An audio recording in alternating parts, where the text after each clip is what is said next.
Hi, everybody. I wanted to talk to you a little bit today in regards to the backstory about my newest book, I Saw the Earth Wake Up. And for those of you who may be new to the channel or just seeing this for the first time, I Saw the Earth Wake Up is my second published book.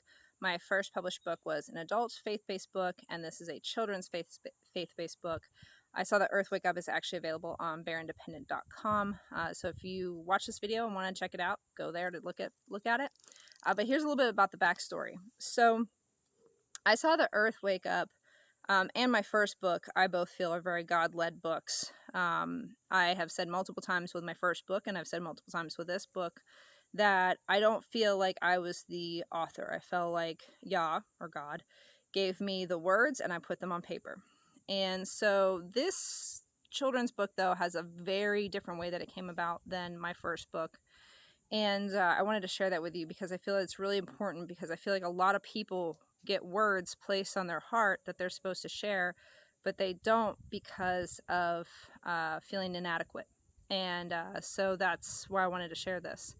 So when I Saw the Earth Wake Up, basically was becoming a thing, before I even knew it was going to be a thing, I actually was doing dishes on a Friday night just before sundown, and I felt very compelled that I needed to text a friend of mine. He's a friend of mine back home in Florida, and he was actually in my first book, and his father had just recently passed away.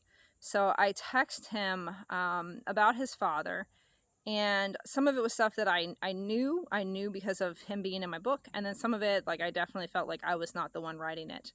And after I get done texting him, I look over my husband and I say, I need to go pray, because I literally, like I said, I feel like something's getting ready to break loose inside of me, and I need to pray. And so basically started Shabbat, which is Friday night at sundown to Saturday night at sundown. But on Friday night at sundown, I started Shabbat in prayer, and I was probably in prayer for at least 2 hours. And there were a lot of things that were revealed to me during that time period, not about the book at all. I had no idea I was going to be writing another book, but more so in regards to my relationship with Yah. And so I spent about 2 hours in prayer. Gosh, I didn't get to bed until about 12:30 because I was so like amped up at that point. And woke up again at 3 o'clock in the morning. And I am not a morning person at all. I'm a night owl. I don't wake up early. I mean, I don't wake up super late, but I'm not a 5 a.m. wake up type person. And so I wake up at 3 a.m., can't go back to sleep. By 5 a.m., I still haven't fallen back asleep. And we live in a camper, and I was like, I can't just keep laying here because I have no idea how long I'm going to just lay here. I'm going to get up and I'm going to go for a walk, because if I do anything in the camper, I'm going to end up waking up my kids. And so it's Shabbat morning, Saturday morning, 5 o'clock in the morning. I decide to go for a walk. I actually walk up and down my driveway, because we do have a fair amount of snakes out here and tall grass. So I felt like that was the safest place for me to walk with my flashlight and my dog. And so I'm walking up and down our driveway, and I'm very, very aware as to what's happening and going on around me. I can hear things very clearly. I can sense things very clearly. I'm sensing the changing in the temperature I'm very aware of my surroundings. And I'm one of those people that I try to stay aware of my surroundings regardless, but this was different. This wasn't just being like aware, situationally aware.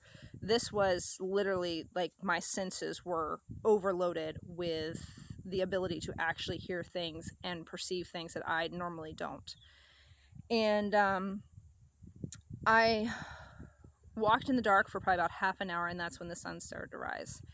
And again, I heard things, saw things, felt things that I normally wouldn't have felt.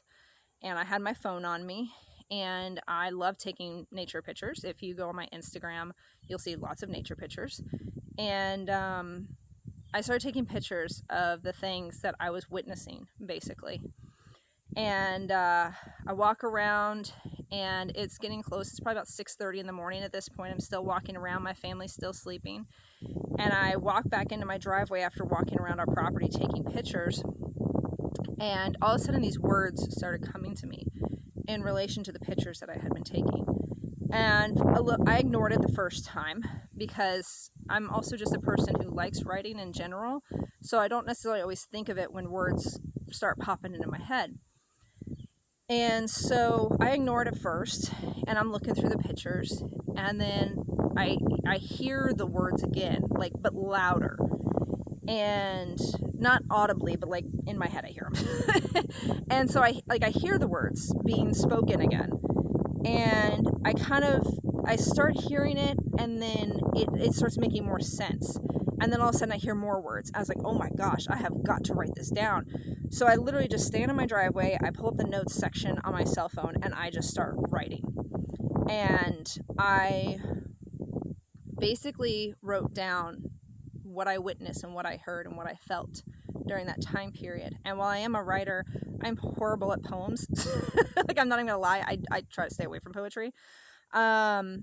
But then at the end, this beautiful poem about God and how, how he works with us and everything. I don't want to give too much away, but this beautiful poem about God comes out at the end of the book, or at the end of me writing. And I look at that part and I know for a fact that's not me. I know for a fact that's God writing that, because like I said, I'm horrible at poetry. And I get done writing and I look and I read through my notes and I think, oh my gosh, this is a book. And I stood in my driveway for probably about 20 minutes typing things out on my phone, and I had a book. And by this point, it's 7 o'clock in the morning. I go back up. Kids are awake. My husband's waking up. And I come inside and I say to my husband, I wrote a book. And my husband is like half asleep still. He looks at me and goes, you did what? And I was like, listen to this. And I read it to him, and he's like, that's a book. He's like, you have to publish that. You have to get that written down. And so I read it to my kids. I'm like, hey kids, what do you think of this? Because I have 3 younger daughters, and I knew it would be more towards their age range. My oldest is 9, my youngest is 4, so I knew it was kind of in that age range for a book. And I read it to them, and they're like, Mommy, we love this. It's so cool. Like, that's like a kid's book. And that was without me prompting them on like, hey, I wrote a book. It was, hey, I wrote this. Listen to it and tell me what you think. And even my kids were like, that's a book. And with it being Shabbat, and I said, okay, like, I know for a fact Yah gave me those words. But being Shabbat, I was like, I'm not going to work. Because anything past that point, like trying to think about the artist who would do the artistry and everything like that, that would be work at that point. And so I literally put my phone down, didn't touch my phone the whole rest of the day. We got in, we did Bible study together as a family. We relaxed, did all the fun Shabbat things. And so basically at that point, that night though, literally at sundown, I'm on my laptop typing it out and really just getting into it, and looking at it and thinking like, okay, how is this going to work? And I realized that as I wrote it, that the words were still there, like that I wrote it initially the exact way that I wanted it to be presented in a book. And there was a couple things that I did change, like slight wording, because not in the poem part, but there was like one section where I was like, I feel like I've read that before in another book, and I wanted to change that slightly, but it literally, minus maybe one sentence, I kept everything the same. And so I took some time and I prayed on it. And that was in August of last year. And I prayed on it for several months, and I said, basically my prayer was, Yah, who's going to be the illustrator for this book? Because I am not an artist. And I said, who's going to be the illustrator? And I prayed on it and prayed on it and prayed on it. And one person, the illustrator, Lucia Cripps, just kept coming to me over and over and over again that I needed to reach out to her about being the artist. And so in October of last year, I reached out to her, and she began the artwork for the book, I Saw the Earth Wake Up.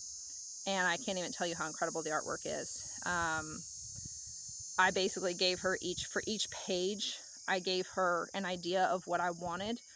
Some pages I had no idea. I'm like, I don't care. Artistic freedom. But there was quite a few pages that I legitimately had certain things that I would like portrayed in the picture. Yeah. And I also sent her pictures from that day that she could use, so that she could kind of have an idea of what it was like while I was walking around our farm while the earth woke up. And it was beautiful. And I still look at the book and I think, oh my gosh, like, this is really cool, because I didn't write this book. Yah did. And he blessed me and my family with it on a Shabbat. And like I said, I set it down immediately after that point because I'm like, I'm not doing work.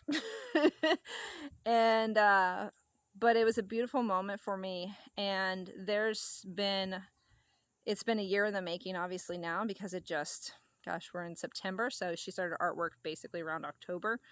And so it's been about a year of work that's gone into this, between artistry, digital layout, the copyright, everything like that goes into it. And I said to my husband last week sometime that I really wanted to think about what I wanted this book to portray, like what my goal was for this book.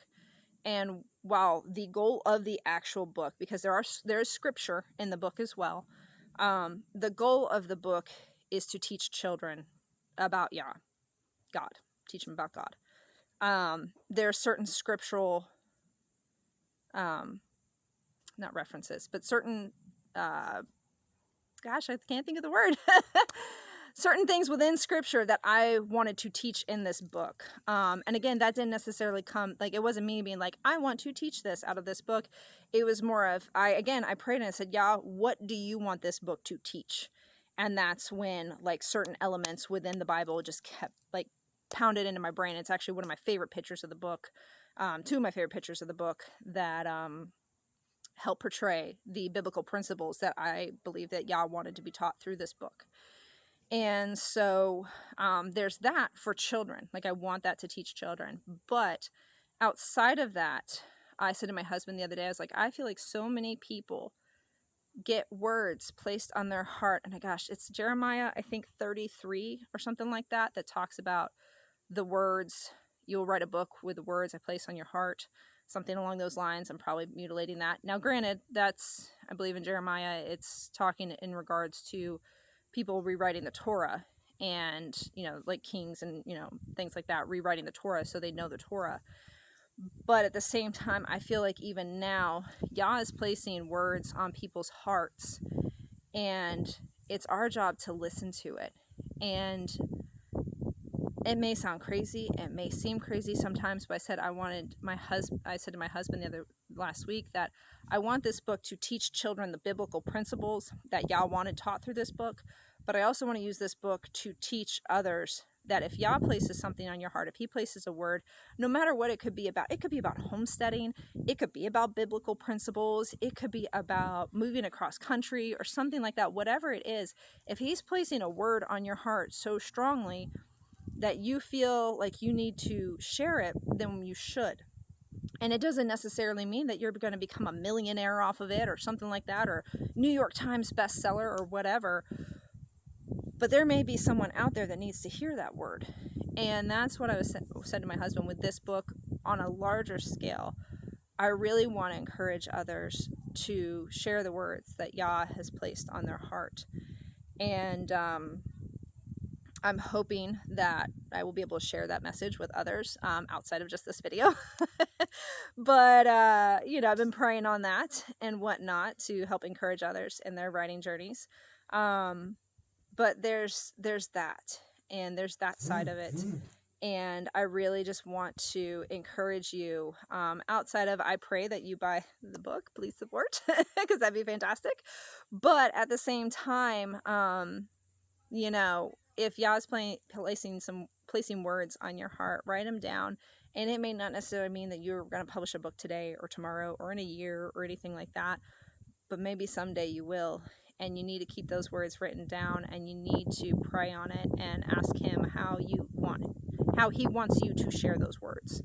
And for me, I've never really felt the calling to necessarily share on a large scale through social media. For me, it's books. I absolutely feel called to write more books that are faith-based, that teach biblical principles, that aren't just New Testament, but also Old Testament principles and everything like that. Torah, prophets, New Testament, that kind of deal. And it's one of those things that Yah helps you find the niche that you're supposed to be in as well, too. Like I said, I don't think I'm a big social media person in that aspect, in the sense of like having Bible studies on social media. I believe that it's through books that I'm supposed to share his words that he gives me. So I just wanted to share that with you all as a bit of encouragement, but also a backstory as to how the book came to be, because I personally love how the book came to be, because it's through Yah that the book was written, and he is the author of this book. I am literally just the person who put the words on the paper. So I wanted to share that with you guys. If you do have any questions in regards to the book, please feel free to comment in the comments below. I will also have a link for where you can purchase the book in the description. And of course, I hope you all have a great day. Bye.